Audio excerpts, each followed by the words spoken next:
I am the Tofu Golem. Please enjoy the video. In this video, I will explain how to make Yoruba bean soup. First, let's gather our essential ingredients. You'll need about 1 cup of black-eyed beans, a generous amount of palm oil, and your choice of assorted meats like beef or shaki.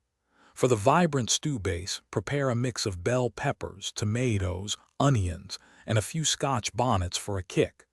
Don't forget your seasoning cubes, salt, and a good amount of ground crayfish to truly elevate the flavor profile of this delicious soup. Now let's get those beans ready. Start by soaking 1 cup of black-eyed beans for at least 2 hours, or even better, overnight. This helps them cook faster and become creamier. After soaking, drain the water and boil the beans in fresh water until they are incredibly soft, almost mushy. Once cooked, take about 1/3 of the beans and mash them thoroughly. This mashed portion will naturally thicken our soup, giving it that rich, hearty consistency we all love. Next, we'll create the flavorful stew base. Blend your bell peppers, tomatoes, onions, and Scotch bonnets into a smooth, vibrant paste. In a separate pot, heat about 1/2 cup of palm oil over medium heat until it shimmers. Add some sliced onions and sauté them until they are translucent and wonderfully fragrant. Now, carefully pour in your blended pepper mix.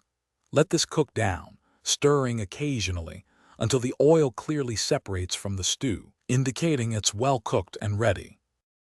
Finally, let's bring everything together for our delicious Yoruba bean soup. Add your pre-cooked meats, the mashed beans, and the remaining whole beans into the rich stew base. Stir in your ground crayfish, seasoning cubes, and salt, adjusting to your preferred taste. Allow the soup to simmer gently for about 15 to 20 minutes, letting all those wonderful flavors meld beautifully. Once it's thick and fragrant, your authentic Yoruba bean soup is ready to be served hot, perhaps with some gari or rice.